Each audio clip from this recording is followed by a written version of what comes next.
Today's video is going to be about how to shift from a state of fight or flight in which you're having a rush of adrenaline into a state of calm and relaxation to get back to a cool and collected state of mind and a state in which you are not draining your energy. This topic is very applicable to individuals that have POTS or a postural orthostatic tachycardia syndrome, a form of dysautonomia in which your heart is having trouble keeping up with your changes in position due to your nervous system not sending the correct signals to regulate your heart rate when you change position.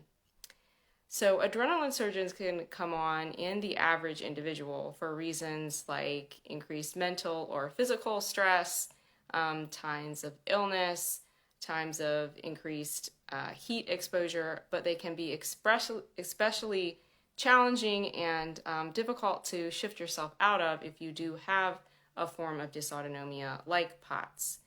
So why do they happen? This is something that in my own journey with POTS and chronic fatigue syndrome, I've been curious to understand what was happening when they did occur. It's actually related to a natural response of your body that gets a bit exaggerated when you have POTS.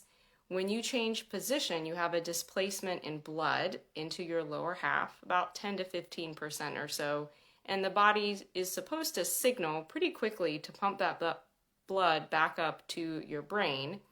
And in part of that response, you get a release of adrenaline to increase your heart rate and also constrict your blood vessels in your lower half to cause that squeezing back up of blood.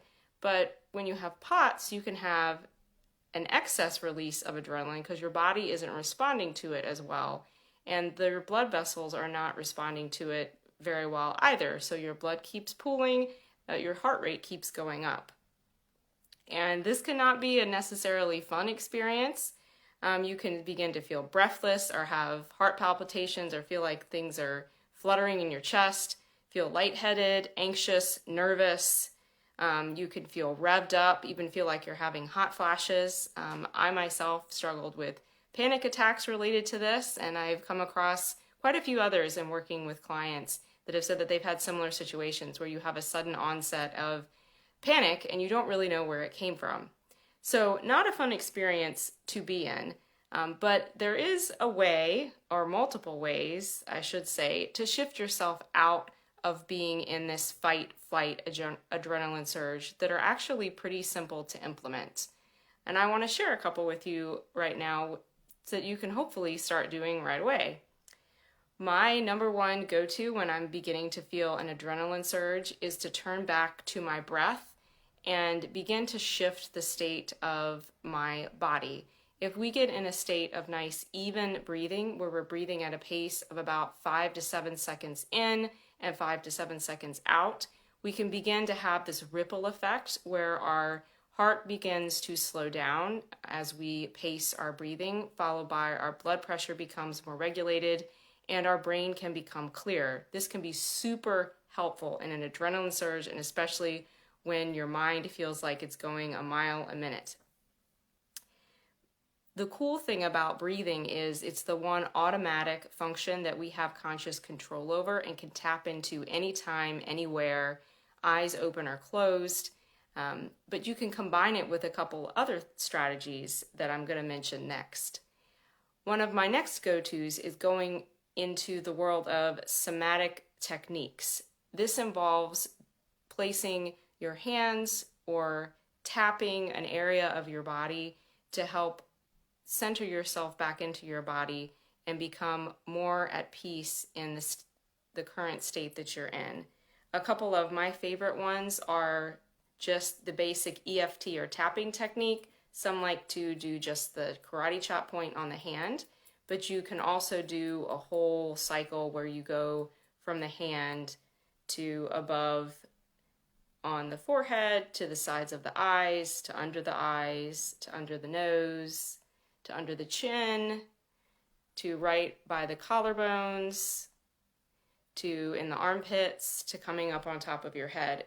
Going through a few cycles of that and shifting your thoughts from being in a state of I am anxious, I am nervous, or I am overwhelmed, and repeating, but I love and accept myself in this moment, or I am anxious, I am nervous, I am overwhelmed, I can find stillness and peace in this moment, or some type of phrase rendition similar to that to help shift your brain out of that constant upward nervous spiral, but also ground yourself in your body.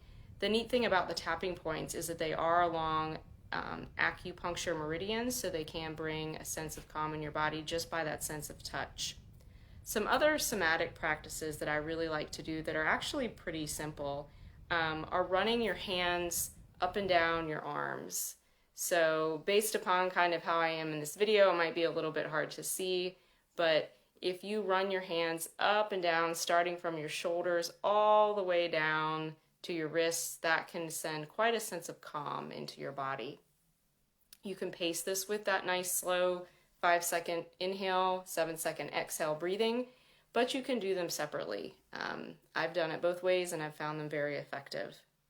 Another great one is doing a containment hug, where you actually put, just scoot back a little bit to show this one, you put your right hand in your left armpit and your left hand on your right shoulder, and you give yourself either a little bit of a squeeze or you just rest there and take a few breaths and breathe. This can really settle you and put you into a sense of calm pretty quickly. And last but not least, something that can be super simple is just putting your hands on your shoulders and resting those there. That is actually another acupressure point that can be very grounding, but it can give you a little bit of tension release in your neck, which is pretty common in POTS as well.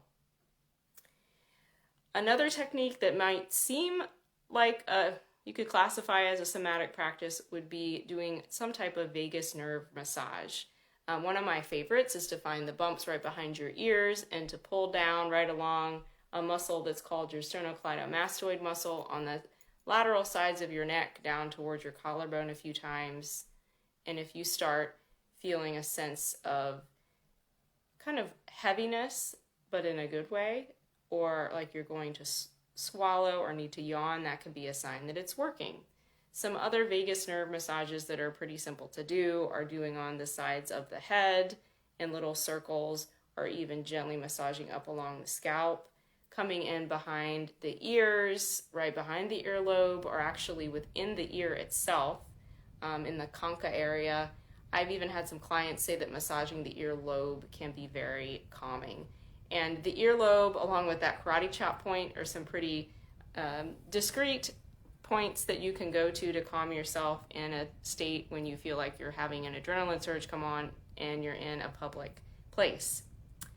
And the final one I'll share that I actually like to pair the most when I'm doing breathing is a personal mantra. It's very similar to something like a positive self-affirmation, but you're more so focusing on something that's going to help shift your mind and body into a calmer state. So one of my favorites is I am safe, I am calm, I am in control, but you can use whatever you want that brings you the most sense of calm in that moment that you're in. Like I am okay, I am at peace, I am loved. Those in and of themselves can shift you out of that state of fight or flight, out of that direction of a constant adrenaline surge and energy drain, back down into a calm state so that you are not continuing to burn yourself out. If you would like more tips on how to shift from a state of fight or flight in a constant state of adrenaline surge, drop a comment below this video and I'd be happy to schedule a time to chat one-on-one with you.